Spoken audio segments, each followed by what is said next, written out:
tell people how I became aware of nickel.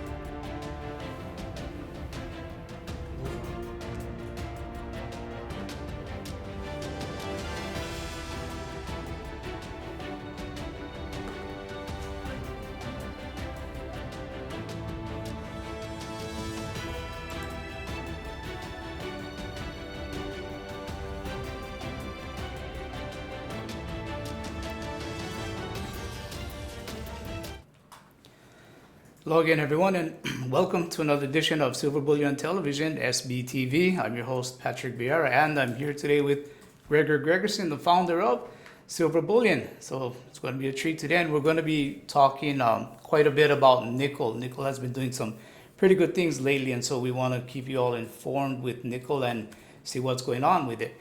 And if you are new to this channel or you have not already done so, please do go ahead and subscribe to the channel. Click on the bell to be notified of new updates, and do give us a thumbs up if you like what we do. We appreciate your support. And you can also find us on social media, where we are at www.silverbullion.com.sg. SG, once again, we are in Singapore. Facebook, Silver Bullion SG. Twitter, at SilverBullionPL, PL Private Limited.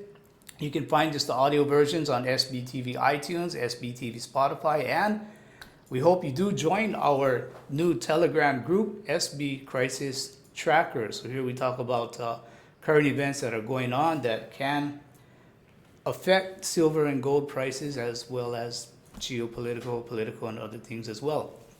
But today we have with us Gregor Gregersen, once again the founder of Silver Bullion, and we're going to be talking about nickel.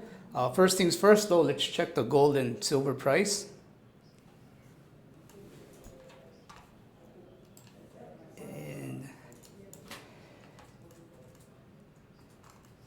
Okay, it's a bit slow, sorry about that.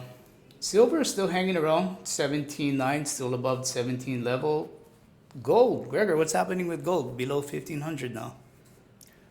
Well, I think everybody asks these sort of questions, but I think nobody really knows. Sometimes we'll go down, sometimes we'll go up a little bit, but I think based on geopolitical, so longer term trend is definitely going to go up higher. Okay, and of course we have nickel. Nickel is what we're going to be taking a look at today. Today it's plus $164 per ton. So, Gregor, gotta ask, how did you get started with nickel? Yeah, so nickel was a really interesting story because I attended a conference on Jekyll Island. If you remember, Jekyll Island is where the Federal Reserve was created. There's a book, The Creature by from Jekyll Island, which chronicles how the Federal Reserve was created and back in 1913. And it was on this island, and we actually were in the same room where the mansion is still there where they did it. And it was a conference of mining people. There were some very, very interesting people which gave presentations. I was there talking about the vaulting area, the vaulting portion, but most of it were miners. And I think the most interesting one was somebody called Mike Beck. And Mike Beck was a former pretty high set manager at Rothschild Investments. And he made a really good call. He bought uranium mine in Africa, forgot the exact country, for about $50 million. It was a low-grade uranium mine, and because he knew that uranium was going to go up over time, just based on supply and demand, given enough years. And he managed to sell it for $2.5 billion to a French conglomerate, and that was just an amazing call. And he started the presentation by essentially saying, well, there's a big opportunity brewing now. And when somebody like Mike Beck, with that pedigree, tells you there's a big opportunity, then you ought to be listening. And essentially he explained how electric vehicles are not just a passing trend, are not just tree hugger sort of fantasy, but are something that's going to make a lot of sense. The dynamics, the pricing, the performance of these cars are going to improve by such amounts that it's not going to make sense to use gasoline cars anymore before long. I mean, let's face it, some people still like rotary phones, and, more power to them, but the vast majority of people are going to be using smartphones. And so things change. And things only change if you have a vastly better experience with the new device. So you have a lot more power. And I think the degree to which electric cars can get us there is not widely understood. But his thesis was that there's going to be much greater demand for electric vehicles because the batteries are getting better and better. And then he did an analysis explaining the different chemistries of batteries, because we went through a lot over the last 10 years, and where the trends are. And to make a long story short, essentially all the high-end batteries are pretty much converging towards manganese, nickel, cobalt ratios. And in these batteries, the nickel is used to hold the charge. The more nickel you can put in a battery, the more powerful that battery becomes. Manganese essentially helps you to get that power out to the engine, to the motor where it needs to go. And cobalt keeps the battery from exploding. Important. Yes. Now, there are other chemistries that are purely cobalt, like some of the cell phones, which use cobalt in a different way, but the MNC chemistry, Tesla is using something similar, it's just they're using aluminium instead of manganese, but they're still using cobalt and nickel. So really cobalt, nickel, and lithium are the three interesting things when it comes to electric vehicles. There are some other metals used, but most of them are widely abundant, so it's not interesting from an investment point of view. So, and so the thesis is, if the media, for the most part, has recognized that lithium is needed, and lithium has gone up 300-400%. It's come back down right now, but it's sort of had its heyday in the media. Cobalt is mostly a supply story. A lot of cobalt is coming from the Congo. Whenever we have disruptions in the Congo, we are going to have a lot of problems with supply. And nickel is something that nobody has looked at.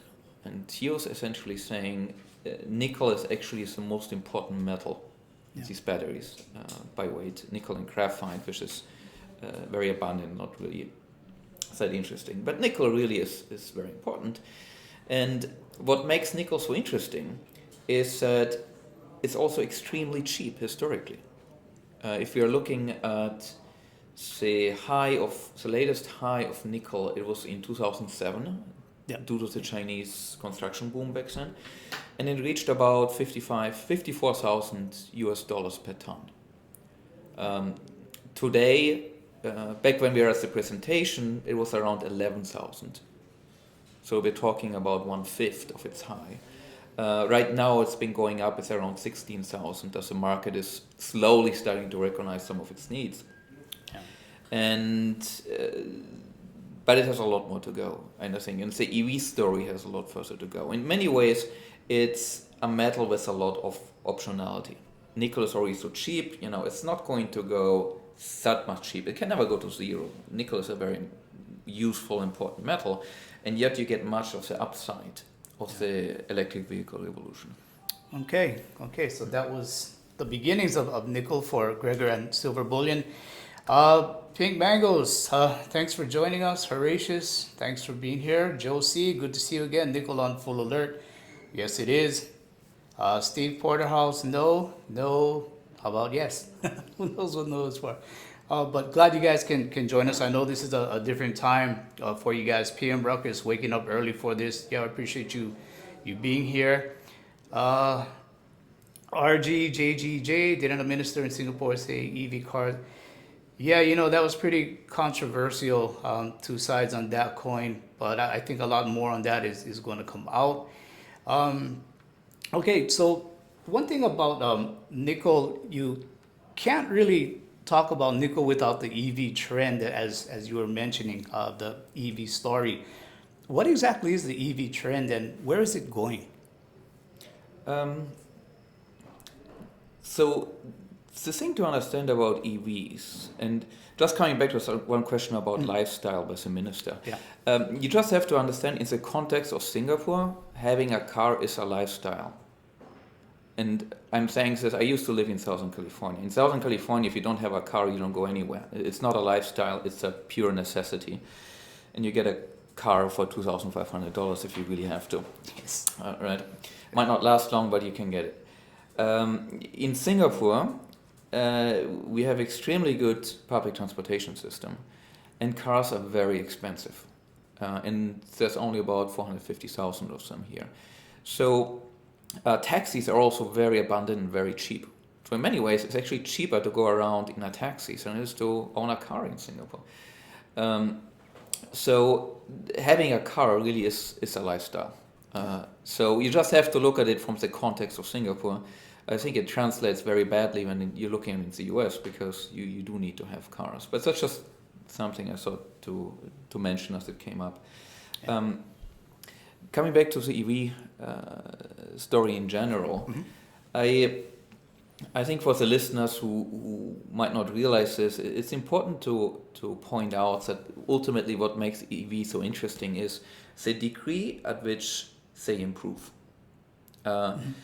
About in 2011, I believe, it cost about $1,000 for 1 kilowatt hour of battery power.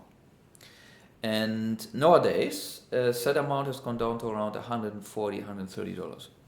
Oh. So it's become, say, 7 times cheaper to have a battery nowadays than was 11 years ago. That's why 11 years ago, at best, we had some golf cart going around with batteries, but we didn't have any serious electric cars, really. And that's why nowadays we have Tesla is saying they're coming out with a 600-mile range car. It's basically because these batteries have gotten more and more powerful. And that trend is continuing. So there's a lot of talk about when are electric cars going to match gasoline in performance, in range. Yeah, right. And it is assumed that this is going to happen as we move to the new chemistry, which is the 811 chemistry, which is going to be 80% nickel, 10% cobalt, 10% manganese. Currently we are more around 622, meaning 60% nickel. So the more nickel we cram in, the more powerful the battery becomes, the cheaper it becomes, because nickel is cheap, and the lighter it becomes per unit of power. So these things all add up to make the car cheaper and more powerful. So it is estimated by, depending on country, by 2021, 2022, we'll have that price parity. Because right now, electric cars are still more expensive than gasoline cars. Right. But in about 4 years or so, we are probably going to have that an even on that. It's going to vary by country because some of them have subsidies, some of them have higher. Then it depends whether you include the cost of gasoline or not. Electricity is typically 6 times cheaper than gasoline. So if you're spending $200 in gasoline per month, if you switch to electricity, you'll be spending maybe $35 per month in EV. So depending on these metrics, that 2022 is going to be the time when we'll probably see a lot more people wanting to switch to electric vehicles. The problem is there won't be enough electric vehicles because there are not enough batteries. Yeah, the supply. And so the expectation for electric vehicles is that we are going to have a lot more demand than there's going to supply in the future. And that's why right now what makes electric vehicles, actually electric vehicles are a lot easier to build than gasoline. There was some study, it takes about 60% of the cost and maybe only half the floor space to build them, because electric cars don't have transmissions. They have no fluids, they have almost no moving parts. So there's very little maintenance needed and they're very easy to assemble. What is difficult is the battery itself. And whoever builds the best battery and can build them in bulk at the lowest price is going to win this electric vehicle war. And all the manufacturers of batteries nowadays are pretty much in Asia. It's Koreans, it's Japanese, and the Chinese went into this, in a very big way.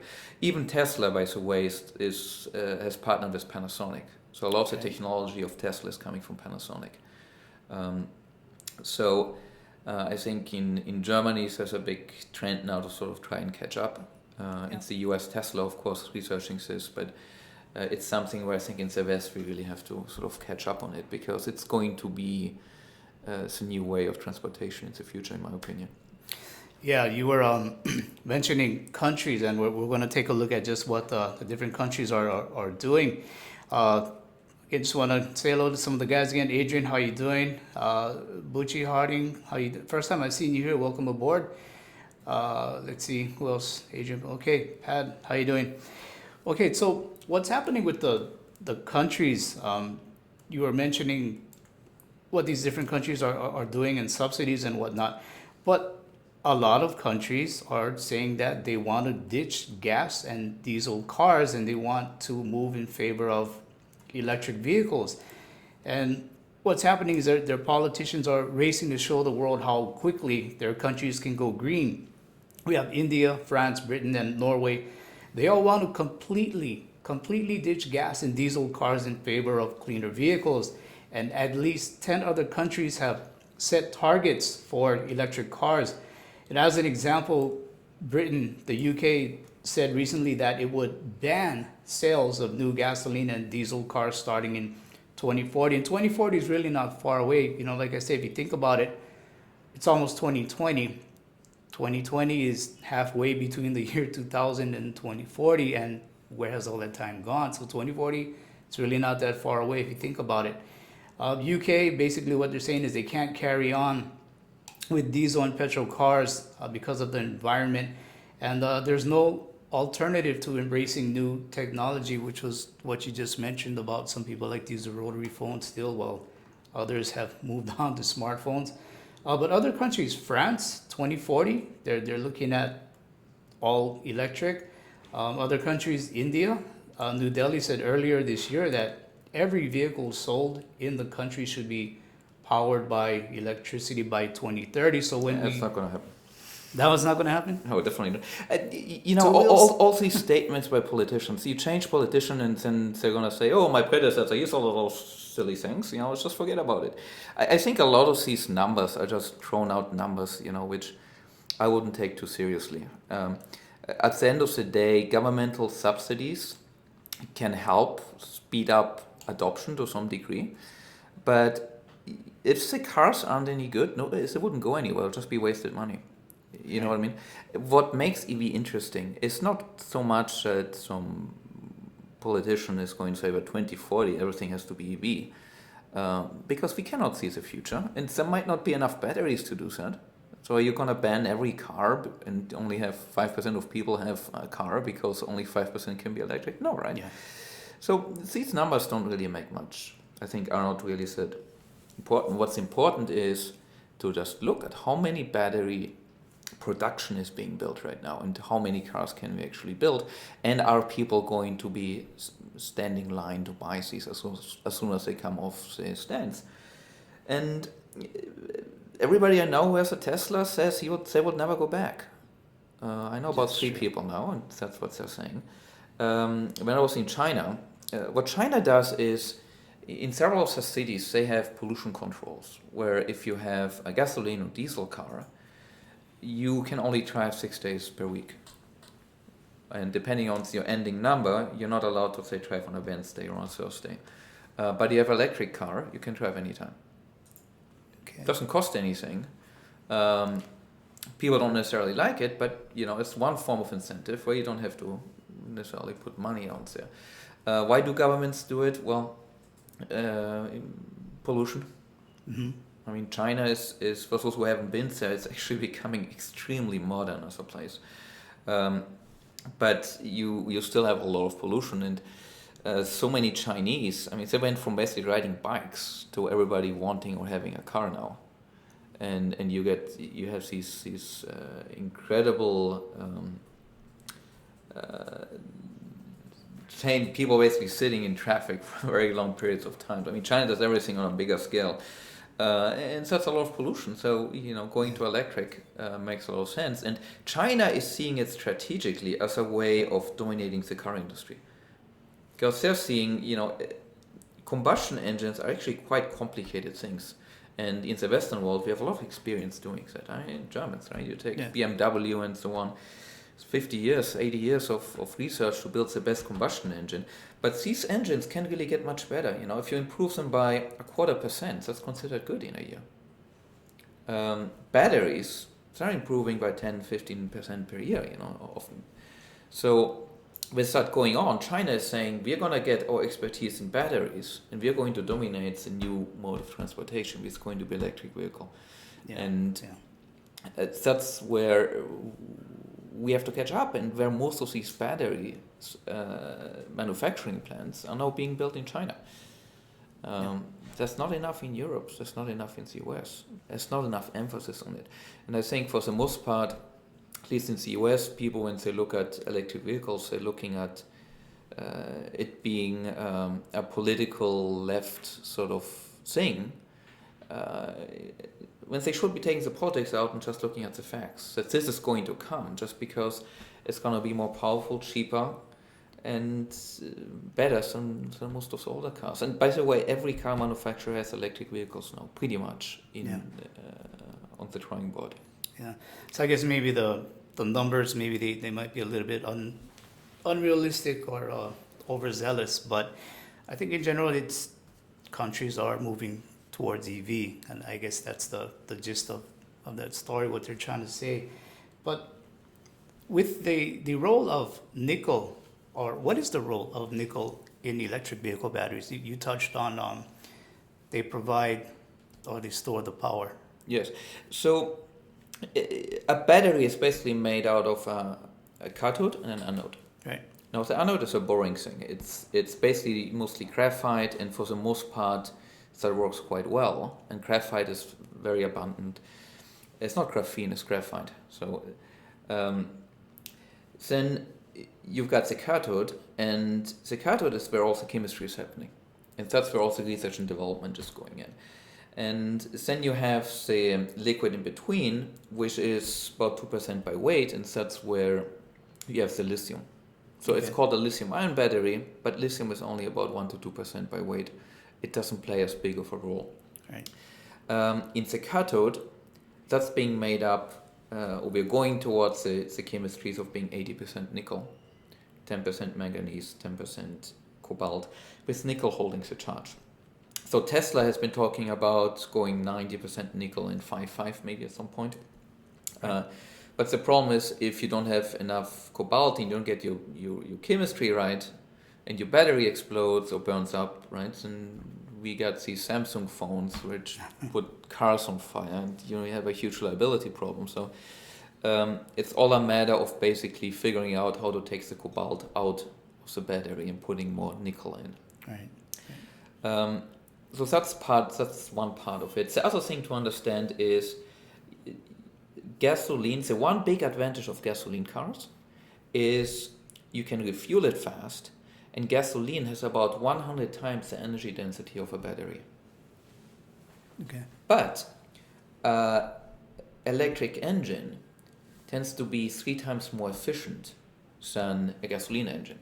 So a gasoline engine, depending on your torque, on how well it's built, it might be it's wasting about 50 to 75% of its power on heat. Right. That heat comes out of the tailpipe, it comes out of the engine itself, the radiator, and so on. So let's say you're getting 33% of that gasoline power and transform it into actual motion. Now, if you take a modern sort of battery of, say, some of these Teslas, it might be 800 kilos. So 800 kilo battery, let's just assume that that's equivalent to, at a ratio of 1 to 100, to 8 liters of gasoline. Okay. And that will be roughly maybe 2.25 gallons, something like that. So you can take that battery, 800 kilos, it gives you about 2.25 liters worth of fuel. But because the engine will be 3 times more efficient, you can get 3 times farther with it. So think of it like having Balances out. 6.5 gallons of fuel. And now if you can double the efficiency of the battery, that gives you 13 gallons of fuel. Yeah. So as even though you have that ratio, as the battery becomes better and better, that ratio goes, say, from 100 to 1 to 50 to 1. And that changes all of the dynamics. And the fact that the electric vehicle is 3 times more efficient means that even if you have to generate the electricity to then power that vehicle, not only is the car 3 times more efficient, but if you were to burn that same gasoline in a power station, you don't waste 75% in heat, because these power stations, they're built to recycle that heat, send it through more turbines. So a power station tends to be twice as efficient. So in a sense, you're 3 times more efficient with the engine, and you're getting twice the power out of the gasoline when you burn it. You have 6 times more efficiency. You see, so that's some of the explanation why electricity as well. When you use that to move, you end up spending a lot less. You might have a little bit of a loss, on transmission and so on, but the numbers all end up pointing towards electric vehicle being the cheaper and more efficient and much more reliable way of transmissioning. That's the beauty of electric vehicles, is for people who like to be independent off the grid. Well, it's a lot easier to have some solar panel, get some electricity, and power up your electric car than it is to try and find gasoline somewhere and refine it and so on. So it's giving people more independence as well. Okay. When will we sell? Before I ask this question, there's one here from Wearwaves. Hang on, let me switch this out here. Whether it's crucial or not to the environment, wouldn't building an infrastructure for electric vehicles help boost the economy and production? I guess we're talking charging points and things like that. Yeah. Well, the reason why electric vehicles have been adopted, in my point of view, is because you can get away with very little infrastructure. And there are 2 important points to be made here. The first one is, if you have your own garage, it's very easy to install a charger. So you're driving home, you're going to plug that car in, and by the time you get out of the car, that car is going to be charged in the morning. And if you have a 500 range mile, for most people that's plenty. And most people are probably not going to drive more than 100 miles in a day. So in that sense, having electric chargers along highways and so on, I mean, it's something you still need when you're driving really long distances. Mm-hmm. But it's not nearly as critical as because you can charge at home. And that, by the way, is a huge reason why we are not seeing hydrogen cars. There was a lot of talk about using hydrogen because hydrogen is more energy dense than a battery. But it's very hard to store. It actually evaporates, and you have to build all this infrastructure. Right. Well, with electric cars, you don't. I mean, you still do. It still makes it easier. But, fundamentally, you can drive a car even though there isn't much infrastructure around there. And the second really interesting point, and that's something which I only realized last year, again, when I went back to this conference the following year, is we are moving, in places like California, moving more towards renewables power sources. Yeah. So there's more wind, there's more electrical, solar energy, and other type of power which you cannot control the production of very well. In other words, there's no sun at night, and yet a lot of people probably might want to run their lights and air conditioning at night. You cannot control the wind, so a lot of electricity is wasted. And in order not to waste it, you need a lot of batteries to charge it up. And if you would have a lot of batteries, you would actually make the grid so much more efficient. And now, if you end up having a lot of people with electric cars, those are basically batteries which you can use to charge and discharge. Discharge? Yeah, so the idea is, and I think California is looking at doing this, when you have a if if the grid is charging people based on supply and demand, Okay. whereby if you have a lot of demand, the price of electricity goes up, and if you have a lot of wind and you have a lot of extra powers, then the price goes down. Then these electric cars, they all come with a lot of computers. Well, you can just tell your car to, say, charge it up when it's cheap. And then, when peak time comes, maybe sell half of it back to the grid. Okay. And, depending on how much variations there is, that might easily pay for your electricity, and you might actually end up making some profit.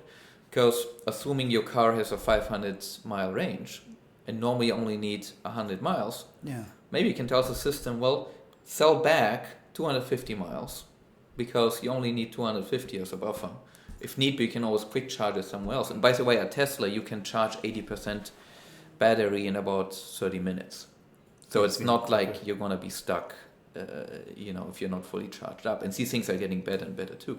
But that's one of these amazing dynamics, which I never thought about before. But you basically have a distributed battery charging system. Mm-hmm. And you can use your car to basically lease your battery space and sell it back. So that's another really interesting thing about electric vehicles. Yeah, that is. I mean, try doing that with your car. Go back to the gas station and sell your gas back to the station. I don't think that's going to happen. But some questions we're having. When will we see cobalt again? Or when will we sell cobalt again? Yeah. Okay, so we were very excited about selling nickel and cobalt. Mm-hmm. Cobalt, especially because of the supply shortage potential. But as we got more into it, it became evident that it is actually, how to best frame this? Okay, most of the prices that you see on TV, Yeah. they're coming from, in the case of commodities, from the London Mercantile Exchange, which in turn is owned by the Hong Kong Exchange and ultimately by the Chinese actually. But anyway, now for nickel, that's a major commodity which is traded on that exchange. We can, and we do go to that exchange and we ask for delivery of say 60 tons of nickel. That's how we get our nickel. And we thought that we can go to that exchange and ask for, 10 tons of cobalt. Because in theory we can. Right. But when we tried, we found that there's actually no liquidity. There are no contracts being traded at that price. And that price is just sort of determined every day by 5 people which are deciding this is going to be the price. But there's no actual trading going on. So where's the trading going on? Well, there is some industry specific website, Metal Bulletin, mm-hmm. which is where people who are trading the smaller commodities, and cobalt is pretty much a smaller commodity, and that's where the actual price of cobalt is being traded. And that price on the Metal Bulletin is not the same price as the LME. So in recent times, cobalt went down a lot on the LME prices, but it didn't go down nearly as much on the actual Metal Bulletin price, which is where you can get the metal. And we might be talking about 20% differences. Oh. And that's essentially a reason why we are having a very hard time, figuring out how to sell cobalt, because if we tell a customer, oh, the price of LME is not the real price, here's my real price, then every person will basically say we're probably some sort of scam artist or something like this. Right. That's what I would think, because it doesn't, it would be very, very surprising that that's a fact, but that's pretty much the fact. So it's pretty much the physical price of cobalt is quite different from the price that is quoted on the LME. And because of that, it's difficult to justify at what price to sell it to. Yeah, sure. And that was really one of the primary reasons why we stopped selling cobalt because it's you can't actually get the price quote from the Metal Bulletin unless you pay $5,000 a month. And then what you're getting are basically a list of prices of, say, 5 tons of delivery in Rotterdam at this price based on these sort of conditions and so on. So it gets a lot more technical. Yeah. And so it's difficult to make a pricing on it. It's almost more like I think cobalt is something between a major commodity and a rare earth. And you might be seeing price variation rare earths, of 20-30%. So we haven't figured out how to sell it yet, basically. We see things and be able to make a fair price. So that's why we stopped selling it. Okay. So again, it's a little bit of a insider thing here. The price we see on the LME is not really the price that it's traded at. Pretty much. And one more thing to understand, if you're buying mining stocks, a lot of mining stocks will be selling their product to a supplier directly. Yeah. And that price might be fixed. So unless you really understand that mining company, and say you're buying a nickel miner, if that nickel miner has already sold 80% of its production over the next 10 years at a fixed price to a car manufacturer, battery manufacturer, or somebody else, or steel manufacturer, by investing in that company, you're actually not going to earn much on nickel going up. So unlike gold, where the price is always the price that's being quoted, there's a lot of nuances when it comes to commodities, and especially once you go into things like cobalt. Okay. But when it comes to nickel, we have both the class 1 and class 2 nickel. Can you help explain a little bit of what the differences are between the two? Yes. So in order to make batteries, you have to use what's called the higher purity nickel. Okay. That's a class 1. And about 40% of global supply is class 1. The rest is the lower quality one. Now, the lower quality nickel is normally used for steel. You don't need to have a such quality, so it doesn't matter for the steel industry. But for batteries, you need very high purity nickel, ideally in granules or briquette form, because they will be liquefying it into sulfuric acid and make nickel sulfides that is then used to make the battery. Right. So, and it's not it's not price effective to take class 2 nickel and convert it to the higher purity class 1. I actually, as I was researching this, I ended up speaking with 2 CEOs of nickel mining companies, some junior ones, to figure out the dynamics of this. And they told me that to go from to go to class 1 nickel from class 2, the processes would, to be price effective, the price of nickel would have to be $55,000 per ton for a prolonged period of time, with them feeling confident enough that it's not coming back down for it to be profitable. Because for gold, it's very easy to say go from 90% to 999 because it's so valuable. Yeah. But nickel is very, very cheap. So instead of doing 1 ounce, you have to do, say, 1 ton, 1,000 kilos of this stuff. And at the same time, there are some chemical reasons which I don't fully understand why it's not as easy to do it as well. And so basically, for investment purposes for now, we can assume that only 40% of supplies can be used for batteries. And there's about 110,000 tons of cobalt being mined every year, and there's about 2 million tons of nickel. Now, if you take 40% of that, right, then we're looking at maybe 800,000 tons of nickel. And if you're looking at the batteries, we're of class 1 nickel. If you're going to the new battery format, where you look at an 8-to-1 format ratio, then you would, if you were to take all the cobalt and make batteries out of it, you would need 880,000 tons of nickel. And that's pretty much the entire supply there is. So when people say that cobalt is so rare, kind of true, but it's not like there's that much nickel out there either, because in the past the ratio between nickel and cobalt was 1:1 of the batteries. That's when the batteries were not very powerful. Nowadays we're heading towards 8:1.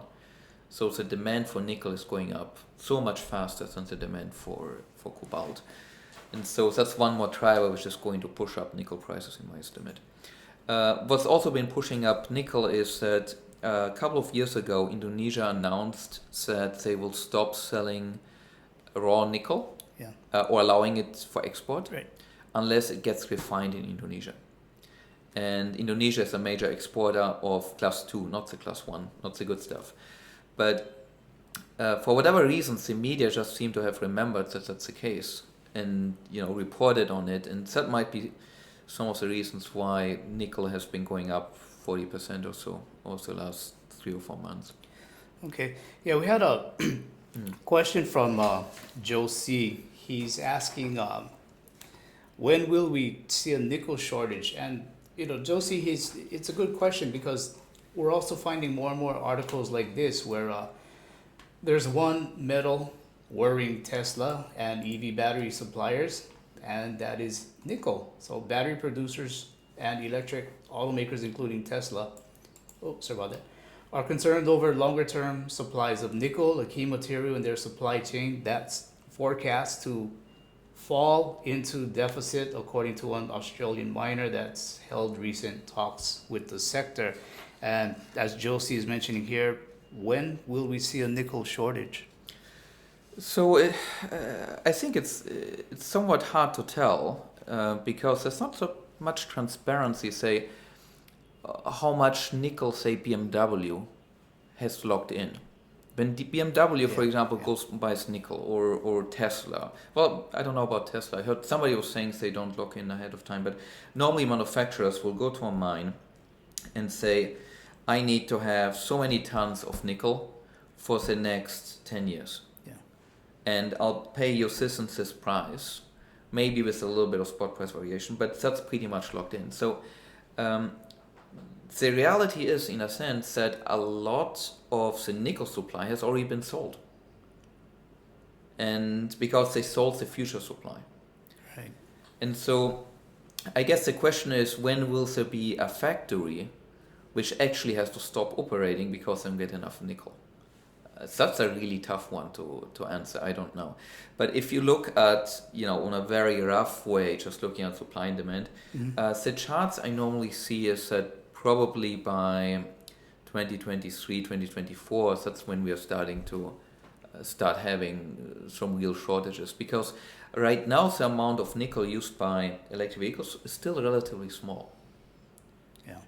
It's really but we are seeing so much battery factories coming online. So when these start using it, then they might have more trouble finding it. And if they go to the mine, and the mine said, sorry, we already sold 80% of our production to BMW, you're coming too late, then they might find out I'm only getting 20%. So that's when things can get really interesting for people who stockpile some nickel. Because then that's when you can see the price squeezes going up. Yeah, because I think even Volkswagen, they invested some 40 billion, I believe. Yes. Factory. Yeah, because a lot of these manufacturers are used to never have to worry about commodity, like iron, other things. It's not an issue. But they woke up, I think, with cobalt when they did some bids for miners to give them some pricing, and there weren't any bids. And that's really when they woke up and they realized that they have to really look at this carefully, because it's going to become a bigger and bigger issue, especially once people start realizing that electric vehicles are here to stay and going to grow in demand and popularity. Okay. Going to the comments. Appreciate you guys chiming in on the comments. Steve Porthouse, I guess we're going to put Gregor on the spot here. Do you have any information on the on-road payload weights of Tesla trucks, or any information on large EV trucks, ships, tractors, etc.? payload weights, meaning how big the battery is, or Not sure either how big the battery or what's the load that they can carry. I guess. well, I don't have specific information like this, but recently Tesla announced a truck, Nice. Tesla truck, which the renderings of it, to me look amazing. I mean, I want to buy that thing. And apparently, it's supposed to be as cheap as $49,000 to be released in 2020. But Elon was claiming that it can haul 300,000 pounds. It's quite a bit. Now, at the same time, if you Google F-150, Ford electric, you will find a video that Ford just released of the new F-150 truck towing 42 gasoline trucks, and I think it's 1.2 million pounds. Now, it's on a railroad track, so it's actually quite a bit easier to move, but everything being the same, electric vehicles tend to have a lot more torque, so they're able to move a lot heavier weights. And a simple way to kind of look at it is, if you're familiar with diesel electric trains, engines, they're diesel electric because it basically have diesel engines which are converting the diesel into electricity to then power the train, because you just get so much more out of electricity than you do through gasoline in terms of torque. So I would expect any EV or electric vehicle to basically be able to carry more than the equivalent gasoline. Yeah. Okay, good answer. Given enough power. and by the way, a battery is about 800 kilos. That's what makes these cars so bottom heavy and hard to turn over, because the battery is lower heavy. center of gravity. Yeah, it also means they can push more, because in order to move something, you yourself have to have enough weight on the wheels in order to push it forward. So recently we started accepting Hong Kong dollars, and we have a question if we're going to accept Canadian dollars soon. Depends. If you're going to buy nickel, then we can set that up today. I'm just kidding. Canadian. So we are looking right now at Australian and at the British pound. I think Canadian will be next in the line for that. Yeah. So if I had to add one more after, the British pound is interesting because we're having more and more clients which are getting worried about Brexit, and especially with the pound, likely going to fall, or expectations that it might fall if there's a no deal Brexit. So they want to be able to switch back into gold, and so there's a lot of demand for people asking us to accept pounds. And we have quite a lot of Australian clients, which is why we're looking at Australian dollar. But I think Canadian will be the next one, to look into. Okay. I came across an article that kind of caps what you're saying as far as the supply and how manufacturers are getting a bit worried, and it's not just Tesla, it's also China, BYD, which is one of the bigger companies. They're getting worried about the nickel supply. And one interesting thing that I saw in here is that the company is looking at or welcoming joint ventures because they need to guarantee their supply, and it's because the shift in the battery chemistry, which what we're talking about, towards a higher nickel content to allow cars to go further on a single charge, is expected to boost further demand. And we're talking where once upon a time it was 111, it's heading to 811. That's the golden standard right now. Okay, and so that part of the reason why nickel is moving up? Nickel is just moving up based on supply and demand expectations by some traders in the future exchanges. So it's always hard to tell, really. I mean, I have reporters ask me many times, even today. They ask me, why is gold up from Reuters? And, ultimately, I don't really know. Most of the reasons that are given are sort of, you're just not looking what happened. Well, it must be because of this reason. But at the end of the day, it's a matter of expectation of the buyer and the seller. And I think if there's more awareness that nickel is an important metal for EV battery, and as people are realizing that electric vehicles are going to be the thing, then there's probably more reason for people to buy that nickel, and that's why prices went up. Yeah. And then Indonesia announced 2 years ago that they're going to have this ban. And now it just ended up being on the news again.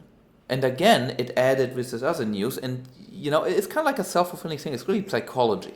So the way I like to look at it, there is a longer-term trend, which is what you can plan for, which is what I call reality, where reality has to assert itself. There's not enough of the stuff. It's going to have to go up in price. Yeah. And then there's the short-term swings. And I think the short-term swings are pretty much just psychology. People... reading something, finding out about it, for whatever reason, buying. And then we are trying to give it a short-term reason why it moved up or down. But I find you cannot prove it and you cannot disprove it that that's the reason. And in some cases you do when it's very obvious. But, most of the time, like today, who really knows? Who really knows? Yeah. Well, let's take a quick look at the nickel price. Okay. Hang on, just let me get this to load a little. So let me go back to the beginning of the year. Go back to 2019. 2019, we saw it was down at about the 10,600 level or so, and today we moved on up quite a bit, 15,710 per ton. So your take is it's things like Indonesia, news like that are kind of doubling up and pushing up the nickel price? Yeah, and I think it's a realization that nickel is an EV metal. A year ago, I was on CNBC. I guess one of the first guys kind of talking about nickel and EV. But you always heard about lithium because it's called a lithium-ion battery. So even if lithium had no real investment potential, I think it will still go way up just because so many people got excited about it because it's called lithium-ion. Because a lot of people don't really do the research behind it. And then cobalt and nickel really was never mentioned until recently. So I'm starting to see articles now by third parties talking about nickel. And I think as this awareness starts, we'll be seeing nickel prices going higher. With a caveat that if we have a financial crisis, and you can expect nickel to fall as well along with everything else, but nickel is a valuable metal, and the EV story. The EV story is really what Mike Beck called a mega trend. This is something. It's sort of like aluminium when it was discovered or really start being used for production, say in the 40s or 50s.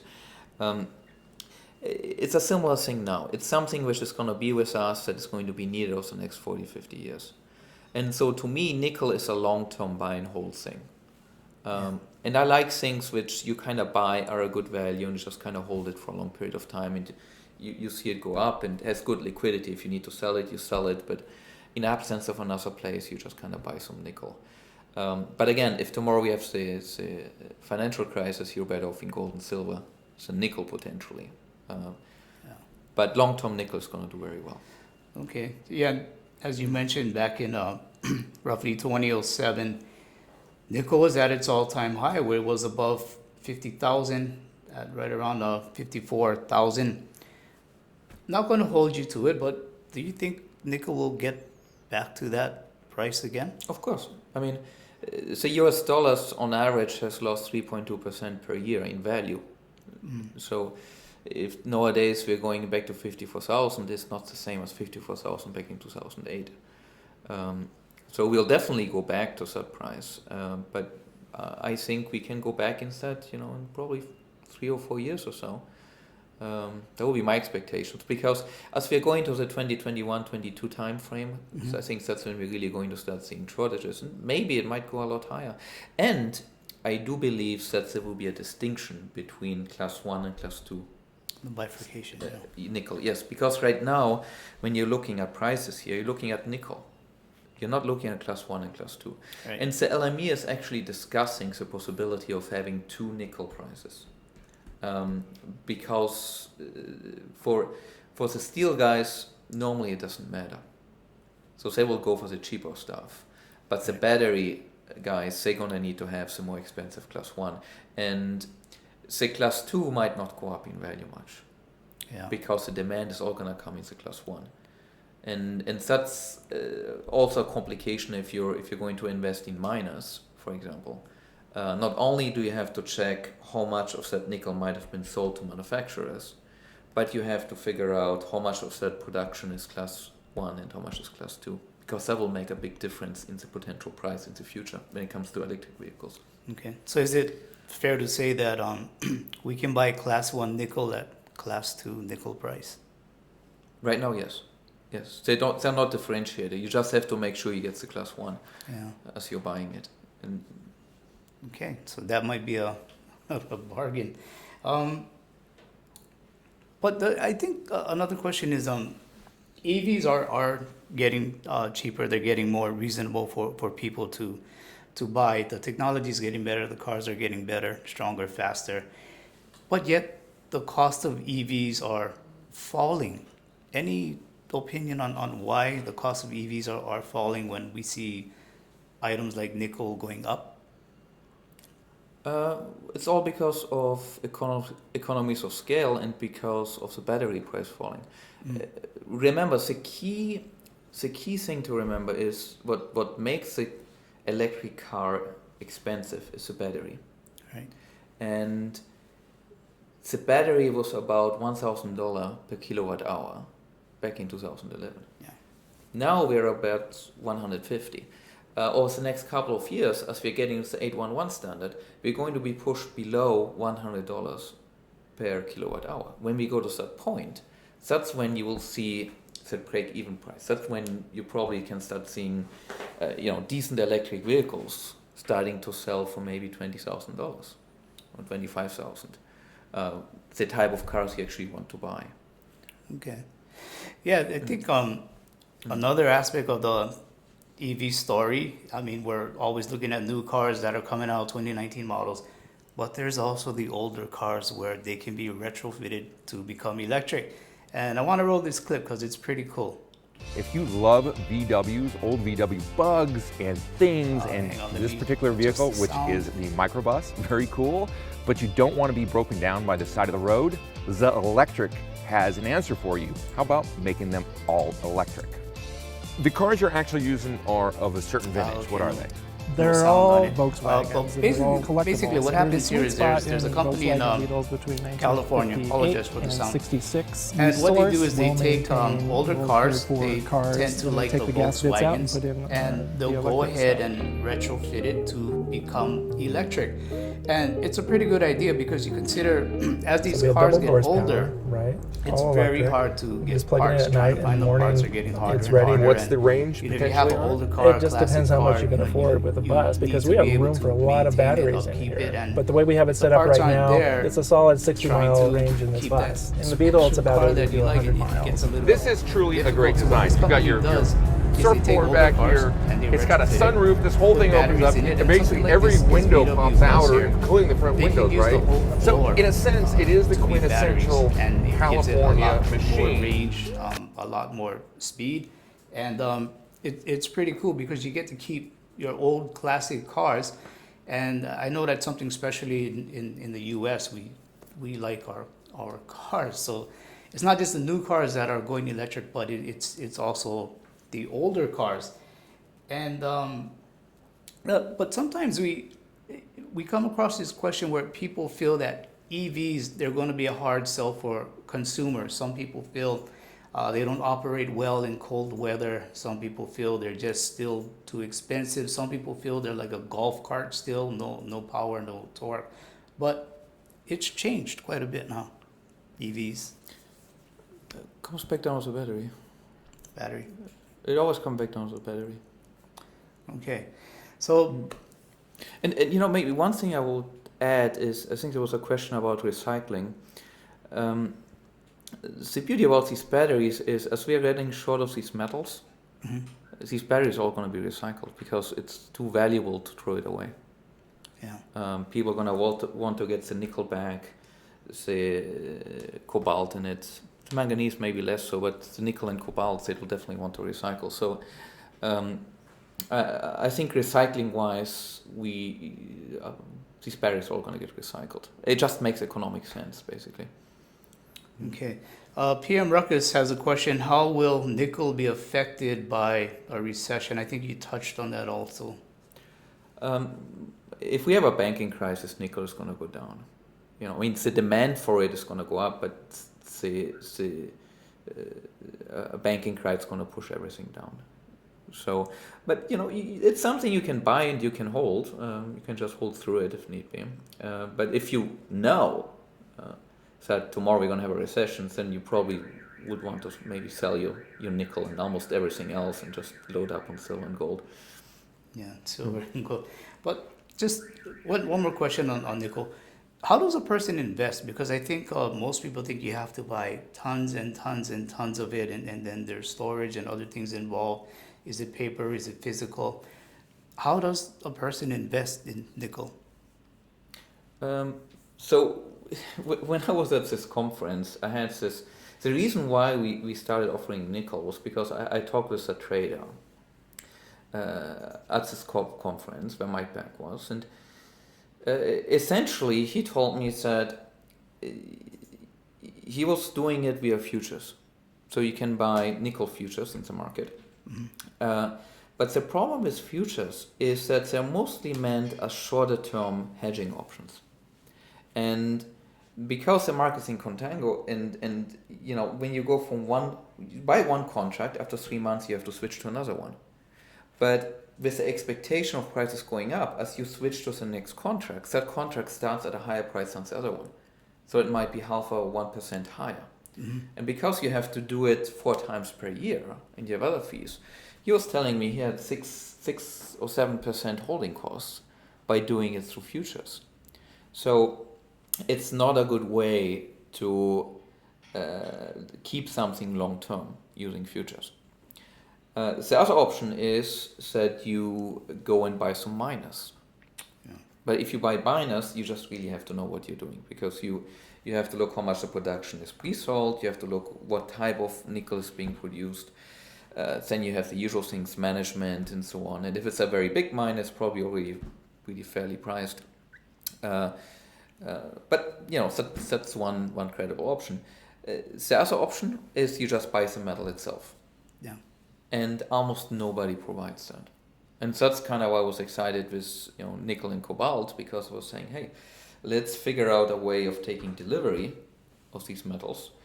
Then we store it using the same systems that we built for precious metals, with that kind of transparency, with the photo, with that type of insurance, and make it available for customers to buy.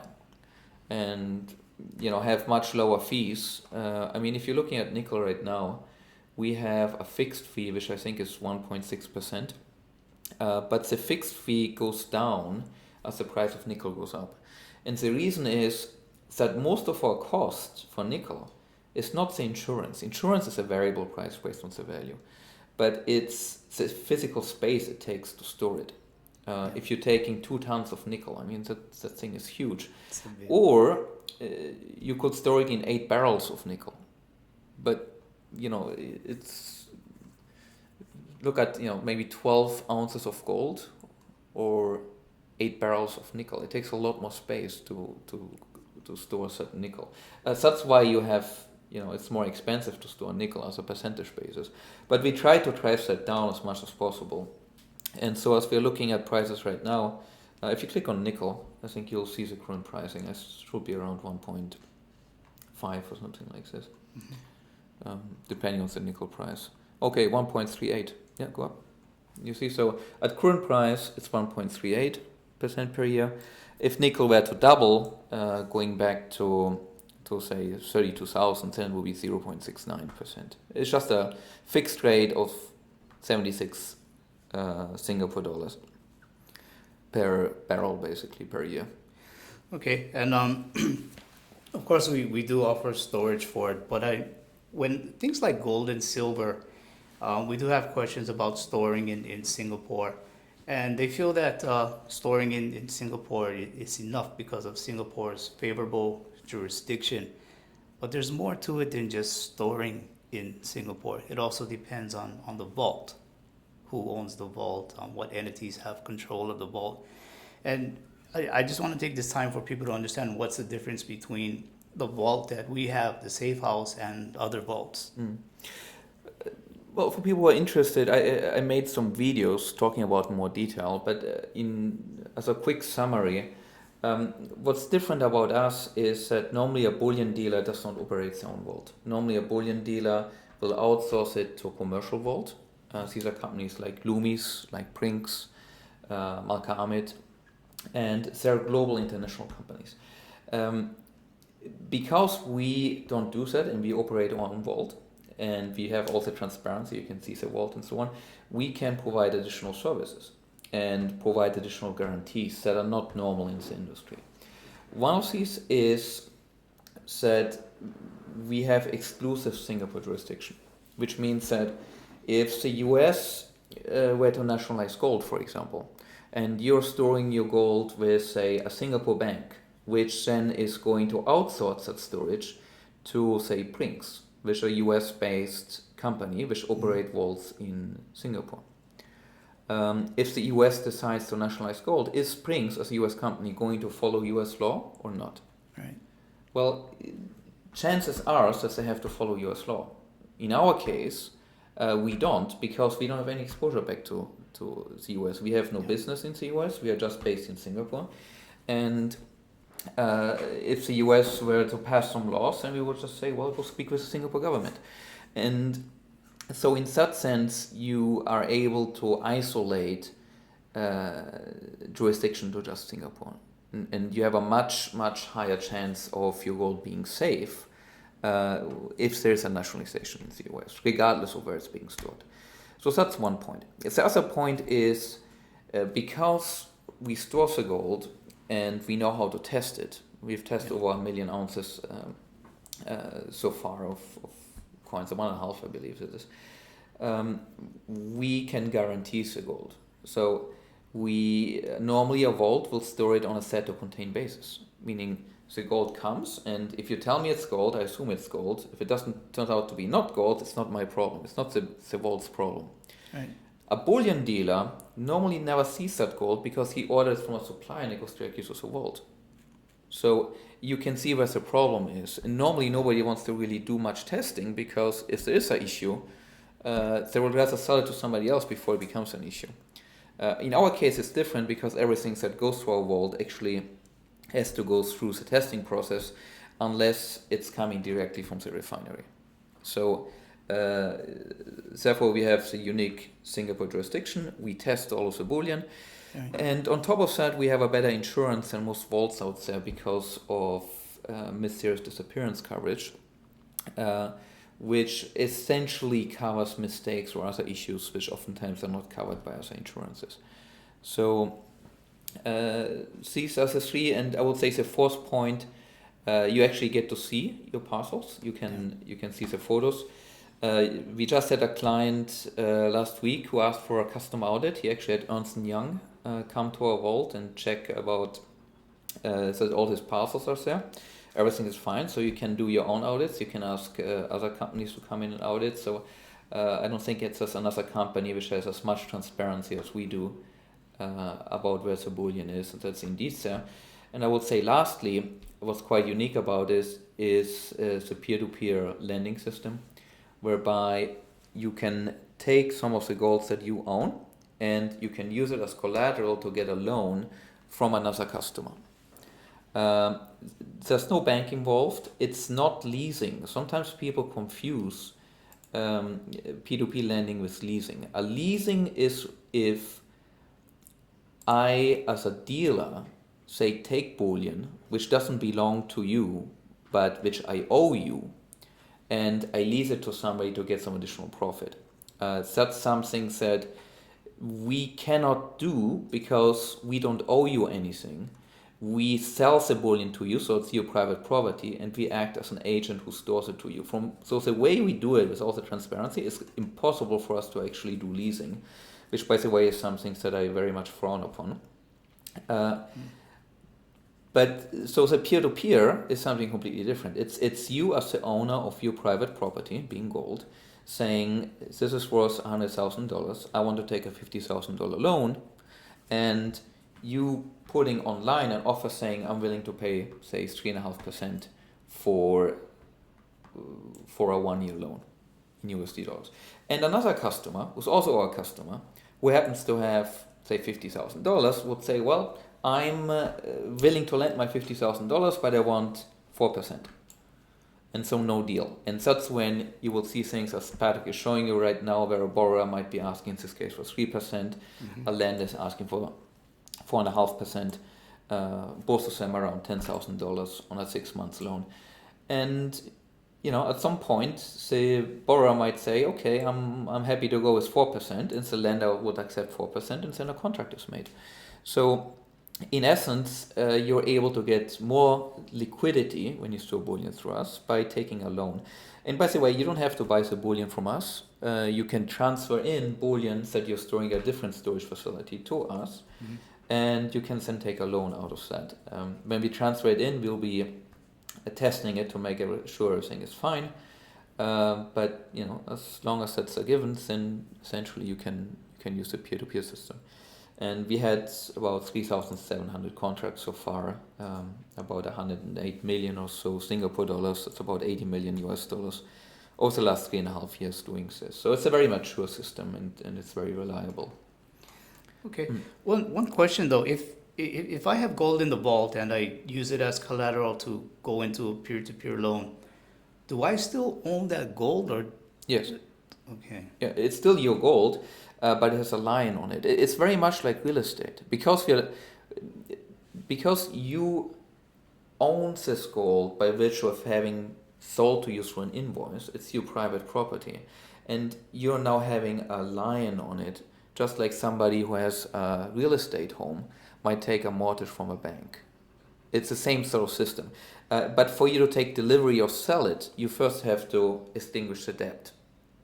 So if you owe $50,000 on your $100,000 gold, you have to sell, return the $50,000 plus interest, which might be 3%, in order to then be able to take delivery or sell your gold. Okay, so it's not something where the guy who loans the money, he doesn't own the borrower's gold. That doesn't happen because the gold or his parcel becomes part of escrow with silver bullion. The ownership remains also the same. Okay. As a matter of fact, it's not something we can change because you're the owner. It would be illegal for us to be able to change anything. We cannot sell it. We cannot basically do anything about it because it would be in Singapore it would be criminal. Actually, it would be called stealing. Okay. Yeah. And what happens if a person cannot pay the loan back? I mean, I understand he doesn't need to make monthly payments. It's just at the end when his loan is mature, he needs to pay it off plus the interest. But what happens if during that time he can't pay it back? So when you start a loan and say you're taking $100,000 worth of gold, you're taking a $50,000 loan, you have a 200% collateral ratio, meaning you have plenty of gold to cover that loan. If during the duration of the loan, which might be 2 years for example, gold were to crash and it falls down to 125%, we will basically be sending a margin call to the person having the loan and saying, look, this is getting low. You might want to add some more gold or pay back some of that loan, because if that ratio is going to fall to 110%, we are going to liquidate the bullion. We're going to sell the bullion to make sure the lender gets the principal and the interest back in full. Mm-hmm. So we built the system to be extremely safe. So that then in turn lenders feel safe and are okay with low interest rates. And on top of that, what I was worried about is that it's not so much people defaulting because we have so much collateral, but people not paying back on time. So there are many reasons why that might happen. You might be doing a wire transfer and it takes a week to arrive instead of one day. And the money might not be there when you have to return it. So that's where we have a sweeper fund, which is essentially, you can think of it like a buffer fund, which is going to do a one-day loan to the party which is late to make sure that its counterparty gets the money on time. And there's a 1% late fee when that happens. And that late fee goes back into the sweeper fund to make the sweeper fund bigger. So as people are having delays, the sweeper fund becomes more able to handle it. And because of the sweeper fund, we never had a late payment to the counterparty. If there was a late payment, the sweeper fund will basically come in and make sure that the loans are all serviced on time. And the reason why it's important for servicing on time is because our clients like to roll over. If you're lending out money, the loans all start on the 1st, the 8th, 15th, and the 22nd of the month. And say you're on the 15th, you want to immediately roll into another loan. Otherwise, you have to wait for a week. And if the money isn't there, you cannot do that. So that's why I'm very keen to make sure that we don't have late payments either. Because in some ways, a late payment is a kind of default as well. So we had 3,700 loans or so. We have 0 defaults and we have 0 late payments. So it's a very unusual, very safe type of peer-to-peer system. And by the way, we are only able to do it because of the way we store the Bullion as your property. If the Bullion will be under our name, which is how most Bullion storage systems are out there, and once you start aggregating it, you can no longer do this type of loans without essentially having a money lending or a banking license. But because you're lending private property between two parties, we basically just act as an escrow in between. So in many ways, it's just like real estate. Okay, Gregor, we thank you for being here. Is there anything else you want to let people know? Well, I would say we are always open if you come to Singapore to come in and see the world. I think as a company, we are ultimately, I always say I'm a builder. I like to build things. I like to study things and figure out how to build the best solutions in light of what I think is going to be a major systemic crisis, big financial trouble we're going to get into. But I'm not always as good as going out and then advertising it necessarily. But when people look at what we do and understand it, then they really become convinced. They tell other people about it. And so what we like to do is we like people who ask questions. We like people who ask you, how do you know this? Why are you doing it like this? Why is that? Why is this? Why is this?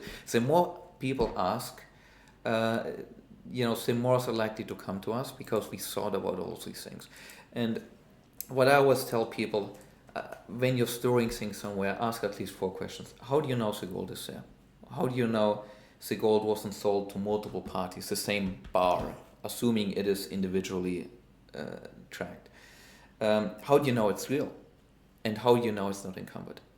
So if you get good answers to these questions, then you're probably okay. But if you don't, then chances are that when the time a really bad crisis happens, you might have some ugly surprises about how your store is stored or whether it is stored in the first place. Okay, so I guess to sum it up, keep an eye on nickel. The Evy story is still unfolding. Also know about Singapore, where the jurisdiction is good, but also know the vault that you're storing in. Make sure or try to research the vault and see if it's a third-party vault or not. You don't necessarily want to go with a third-party vault. And P2P. I mean, if you store it with us, you're able to get your silver and gold to perhaps work for you again instead of just sitting there and collateralize it and buy some more silver, buy some more gold.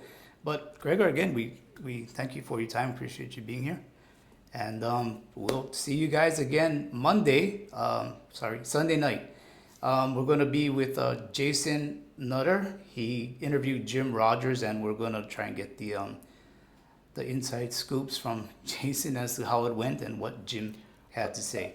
You know, when you do that, one interesting thing about Jason is he is a Singaporean who speaks with a German accent, which is one of the weirdest things I've ever seen.